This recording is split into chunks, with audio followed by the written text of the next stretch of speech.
Today we've got a great malicious compliance story of getting a teacher to let someone leave class 2 hours early. We'll get into that in a bit, but first, think we're equals? Okay then. This is a true story that involves 3 people. I, 27-year-old male, am the CFO of a small-ish company. Charlotte, 50-year-old female, is the administrative assistant, and Tom, 68-year-old male, is the CEO. I served as the assistant CFO for a few years, where Charlotte and I both directly reported to the CFO. I was somehow the bottom of the totem pole between Charlotte, the CFO, and myself, despite my title and pay. I received the work no one wanted to do. I went with it because I knew one day I'd be her boss. That day eventually came a few months back, and things have only gotten worse. Charlotte has always considered herself a financial expert, despite not knowing the bare minimum of accounting. When time came for us to create our official organizational structure chart showing who reports to who, Tom tasked Charlotte with it, as things here are very straightforward. When I get the final chart, I'm outraged as I see that below Tom, instead of it being just myself, I see she's included her name as well. This was already approved by Tom and officially published. The audacity this woman had to think an administrative assistant is the same ranking as the CFO was baffling. But she also brown-noses Tom, so I'm not surprised his decrepit self approved it. Now comes the good part. I mentioned this chart to several groups we work with, and they couldn't believe it. They are all aware of her incompetence and all want her gone as she affects their business. I decide that if I'm not her supervisor, then I don't need to check any of the work she does. I let this go for a few months, and as much as it kills me, I leave all of her mistakes. Finally, the auditors come. They find numerous mistakes, causing all of our public financial data to be incorrect. At first, they came to me, wondering how it could be so inaccurate. I then gave them the system data showing that it was Charlotte who made all of the mistakes. They continued to push through, as in previous years, the responsibility fell on the CFO. I then reminded them of our organizational structure chart, showing that I was no longer in charge of what the administrative assistant did. They were upset, but one of the younger guys loved what I did. The auditors then strongly suggested that we fire Charlotte, or they'd have to issue their report stating things were severely misstated. She was finally fired last week, and Tom was issued a significant fine for being the supervisor responsible. I hope they all learn their lesson, and I can hire a competent assistant now. I mean, the only thing I'm left wanting is hearing the details of how she got fired, and if she was told point blank what went down, or given some clear understanding as to why they no longer have employment. I would just love to know that in her conquest to be on the same level as OP and or higher, they get revealed to themselves that they dug their own grave. Also, hi, I'm Steven, and if you guys enjoy awesome stories of malicious compliance, why not hit those like and subscribe buttons down below? That said, our next story is how I complied my way out of a parking ticket. A few years ago, I parked in a paid parking lot but forgot to buy a parking ticket. When I came back a few minutes later, I discovered an $80 ticket on my dash. While I was frustrated about my own forgetfulness, the ticket itself was fair. However, I came to discover that the amount they had charged me was not. Before leaving the lot, I noticed a small detail on the terms and conditions sign at the entrance of the lot. It said that a failure to pay for a parking ticket would result in a $70 ticket, not the $80 that I was charged. While I'm no lawyer, I do know that those signs essentially create an implicit contract upon entering the lot. Therefore, the company was technically violating their own contract by charging me extra. I appealed the ticket, stating that I would be happy to pay the agreed upon $70, but it was rejected. I then reached out directly to customer service, explaining the same situation. They rejected my request to pay the valid $70 because their ticket amounts are non-negotiable. Cue the malicious compliance. I realized that by their own words, they are the ones attempting to negotiate the price by charging me an extra $10. So I called up the supervisor of their claims department. She was already aware of this dispute and immediately attempted to shut me down, saying, "The signage is not up for discussion." I reminded her that their company's policy states that ticket amounts are non-negotiable and that given what the terms on the sign stated, they were trying to negotiate a higher price. Once again, she shut me down, stating the signage is not up to discussion. The rest of the conversation went something like this. I said, "So where can I escalate this from here?" She said, "There is no more escalation. Next stage is court." Cue more malicious compliance. I said, "Seems silly to go to court over $10, don't you think?" She says, "Yeah, it does." I say, "Okay, well, I'll begin the small claims court process over the non-negotiable price issue then." She says, "Okay." I was having fun at this point and was fully ready to start taking legal steps over this $10 on a matter of principle, and knowing that if I did, the company would immediately cave. Before doing that, however, I sent one final email to the vice president of the company. I explained the whole dispute, explaining the signage, their non-negotiable policy, and how the appeals supervisor told me my next step was to take it to court. I offered them the opportunity to resolve this civilly before going on to that stage. Not even 3 hours later, I got an email back stating that my ticket had been fully cleared as a courtesy. I called their bluff, maliciously complying to the contract and the take it to court attitude, and it worked. As an added bit of pettiness, I replied thanking them and CC'd the appeals supervisor. I then directly addressed her, telling her that this is how easy it could have been resolved if she would have actually addressed the signage issue. The moral of this story: push back against parking lot companies. They use shady practices and try to scare people into paying unjustly. Often a simple but credible legal threat will make any issue disappear. I think another thing to potentially take note of here is don't be afraid to try to find somebody higher up on the food chain that you can explain this to and try to offer, like OP suggested, a civil, honest resolution before it has to go any further. Let's be real, will it always or most of the time lead to a resolution you may like? Probably not. A lot of times they probably would straight up ignore you, but you would be surprised. This next story is, need an answer now?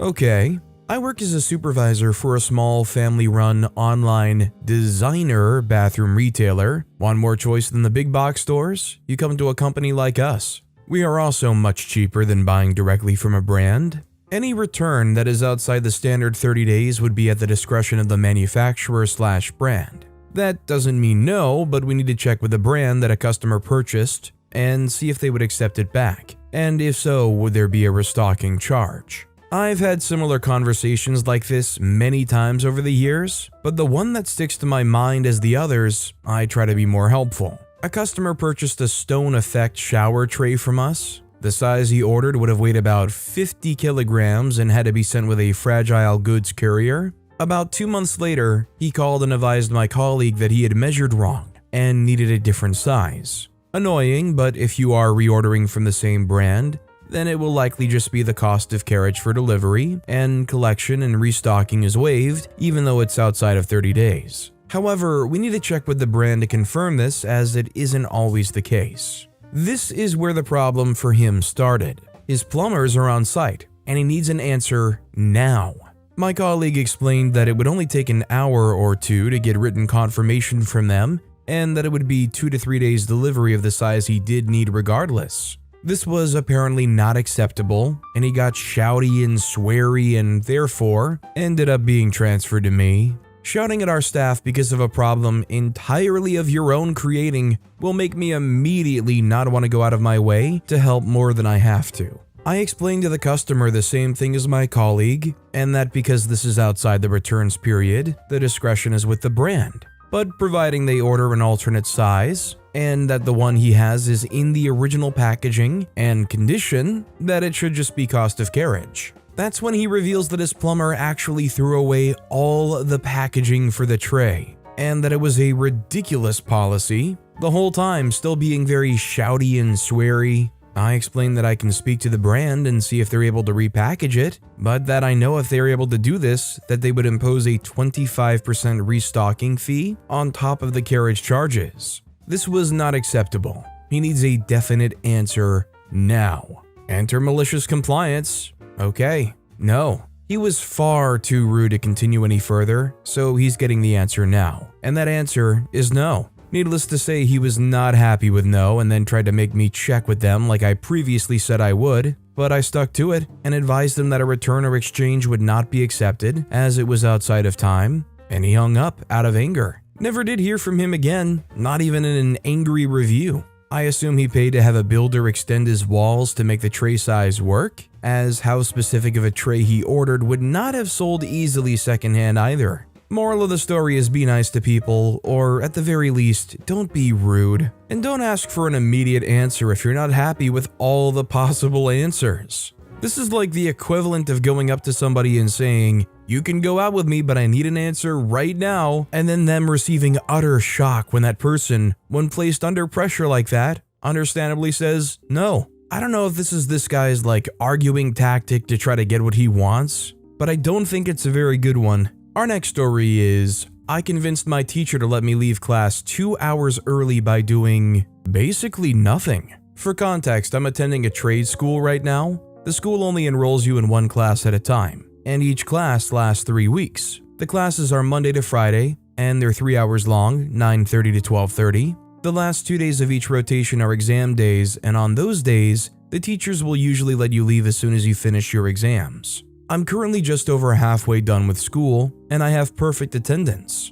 I could leave class early without permission, but I would have to take an infraction, which would ruin my perfect attendance. So yesterday, we were doing the online final, the written final, and quiz retakes. I finished everything after about an hour, turned my papers in, and asked, "So, am I good to go?" The teacher, who we'll call Mr. D, said, "No, you need to stay up till 12:30. Cue malicious compliance." I decided that instead of absent-mindedly scrolling Reddit for 2 freaking hours, I would mess with the teacher and hopefully make him regret keeping me there for no reason. This particular classroom is set up with 2 long tables for the students to sit at, with a teacher's desk at the end of one of the long tables. I went back to my seat, pulled my chair out and faced it towards him. I sat down, folded my hands over my lap, and just stared at him. I even tried on a subtle, creepy smile. I grew up with strict parents, so I knew that I could easily have kept that up for 2 hours if I wanted to. He glanced my way a few times. He started to look uncomfortable. After just 10 minutes, he finally said, "Oh my God, are you done with everything? All your labs, homework, everything?" I said, "Yes, sir." "Okay, fine. Goodbye. Go home." Jesus. I went home and thoroughly enjoyed my victory nap. Man, if I were in OP's shoes, I would go home, I would crawl into that bed, and that would be probably the best nap of my life. I think I would be napping with a big old smile on my face. Our next story is, change the salary system after start date? More than happy to comply. Here's a little story about a summer job I did a while ago that y'all might enjoy. This happened a few years back. It was during summer break and I was back home from university, looking for something to do to keep me busy and to earn some cash. I stumbled upon an ad for a local music festival, needing help managing their concerts, mostly checking in visitors and also working as a driver. I reached out, said I would be interested, and tell them my hourly fee, which I earned for my last job. They answered back rather quickly and told me to start ASAP. Since they didn't argue with me about my proposed hourly rate, I gathered that they've accepted it. Well, a few days after I started working for them, one of the bosses approached me and said they don't exactly do the hourly rate, but rather pay a fixed price for a day you worked for them. At first, I was annoyed since it would have been much less than I initially thought I would earn. But then I realized I can just use their own system against them. Want me to go around and hand out flyers to people for 30 minutes? Yep, this will be noted as a whole day. Want me to go collect additional chairs and bring them to the venue for 20 minutes? Yep, another day added. You get my system by now. Oh, that sweet, sweet moment when, after the whole gig, I handed my registered days calculation to the boss. She looked at it, her eyes turned wide, and you could see her thought process on her face calculating. I simply grinned while she realized that her system absolutely backfired with me, and they played themselves. I ended up earning more than they would have paid me with the hourly system I proposed. 1 week later, I had the money in my bank account. Weirdly enough, I never heard back. Would have loved to work with them again. Now, I don't know how on the books this job was, but isn't what OP did some kind of wage theft? Or I guess maybe it's called employee theft, or I don't know. I mean, I don't really subscribe to the belief that a good malicious compliance can literally just mean misrepresenting and reporting way more hours than you actually worked. I actually don't understand functionally how this is supposed to work. Like, shouldn't somebody have looked at this and realized something's wrong here and try to do some like double checking, some auditing to make sure, hey, this person didn't work a full day here, right? But with that being said, that's all the time we have for today. Now, if you want to hear another absolutely awesome malicious compliance story, check out that video on the left. Or if you missed my latest video, check out that video on the right. That said, I'll see you all next time with some more stories.